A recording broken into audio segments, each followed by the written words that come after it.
You're playing touch butt with that dork in the park. Okay, so he, he's holding on to the choke. I get him to let go. He's still on him. I'm kind of standing in between them, and then he's like, all of a sudden he's over there talking to somebody else and at somebody else, and then once it started, I mean, at first a minute I think I probably tried to trace him and try to keep him from going out or something, but then once it got to that point, I'm like, this is beyond my job. Just everybody else's job. My job is done. Right, I think you could take Khabib if he's like I train with you. Listen, I train with him. Hold on. No, listen, hear me out. Don't fucking cut me off. So, but even though Khabib is that much smaller than me, I heard that he gives Daniel Cormier a hard time.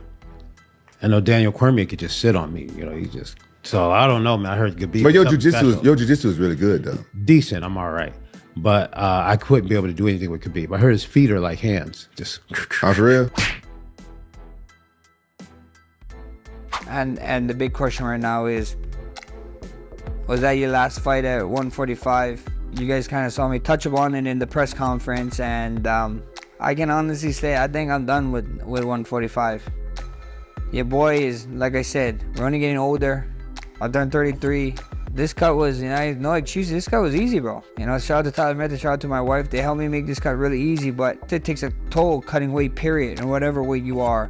Like I said, I had to give up ramen for my 45 cams, so I'm done with that.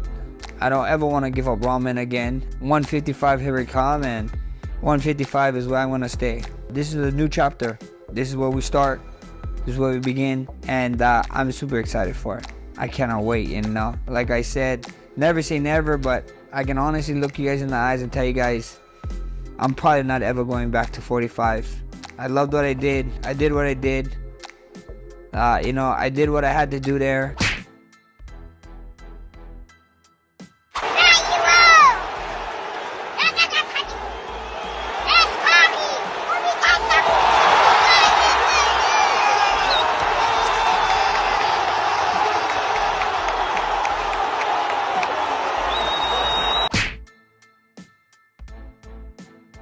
Yeah. I can see them trying to do something with Shavkat, but he's calling for an interim title fight, and it's like, interim title fight, bro. It's 6 weeks, not a 6 months that I'm off. But even for myself, if they want to just do that just to make it a main event, I mean, I don't really care about it if they want to make an interim title fight, regardless, because they know who has the real belt. So for me, I know who my next opponent is going to be. If it ends up being him, and the only person really that makes sense right now would be Kamaru, since Buckley and Gary are out. And you said, I think JDM's injured, so there's really nobody else out there. But an interim fight doesn't make sense right now. It just doesn't. Even Shavkat Usman just doesn't really make sense to me. Yeah, exactly. It really doesn't. Yeah, that's the only part. It's like him and Usman are training partners, and you guys been at the gym with each other right now. It's like, were you guys looking at each other, watching each other?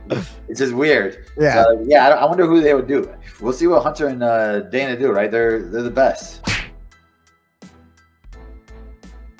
With speculations that Merab Dvalishvili is ducking Umar Nurmagomedov, Merab went on X and said, "I said it 100 times, and I'm gonna say it again. If the UFC wants me to fight Umar next, I will fight him." To which Umar replied with, "I don't want to disrespect Merab. If I somehow did, then I have no problem apologizing. He's someone who came up from the very bottom and became a champion. His journey deserves respect. He's a true hard worker. Between him and me, it's only about the championship belt. There's no reason for any insults. When our fight is scheduled, we'll find out who's stronger. And that's all there is to it." Ilia Tuporia responded to a video of Cristiano Ronaldo in Francis Ngannou's locker room talking to his coach Eric Nixick, where Cristiano picked Max Holloway to beat him. Ilia went on X and responded to the video saying, "I don't expect someone like you to be unable to distinguish between confidence and arrogance, but at the end of the day, we all reflect on our own reality onto others. I wish you the best for what remains of your career, and God bless your family."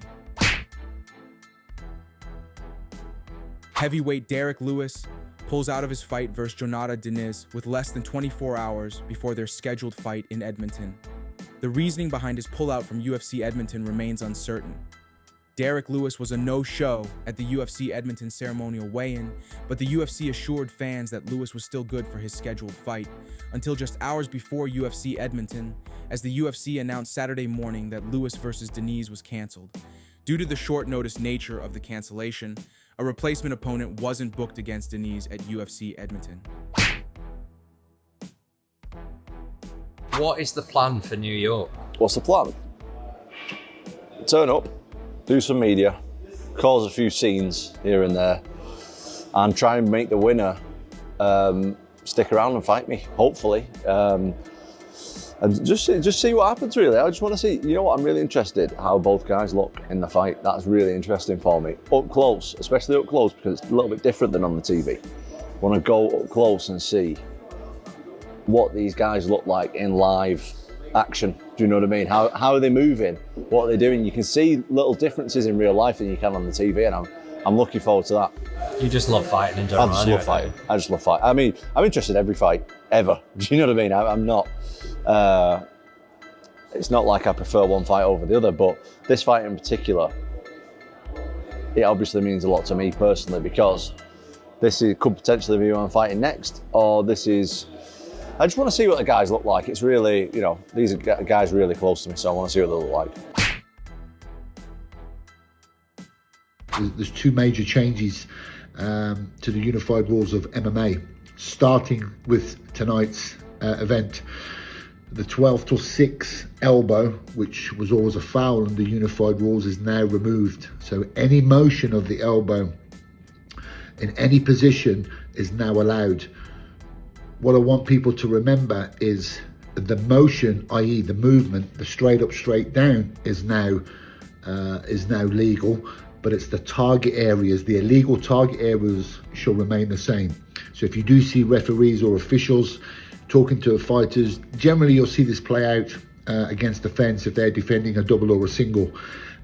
What we're looking for is now we don't have to concentrate on the motion of a straight up, straight down, but we're still obviously as referees being mindful of the fact that the point of the elbow will not land anywhere near the back of the head or the nape of the neck area. So that's one thing to remember. The second, I think people are probably more in anticipation and looking forward to, is the definition of a grounded fighter. Before, again, you would see this more commonly play against the fence. Someone has a snap down, a front headlock, standing guillotine. When a fighter would put a single hand or a fist on the mat, you could not knee them in the head. Now, the new revision tells us that we can. So if a fighter elects to put a hand down, even two hands, flat on the mat while still standing, they can be legally kicked or kneed in the head. To make themselves grounded and not be able to be kneed in the head, they would have to put any other body part in contact with a mat, excluding the hands. Generally what you'll see that is guys either sitting straight down or taking a knee. When they do that, they can no longer be legally kicked or kneed in the head.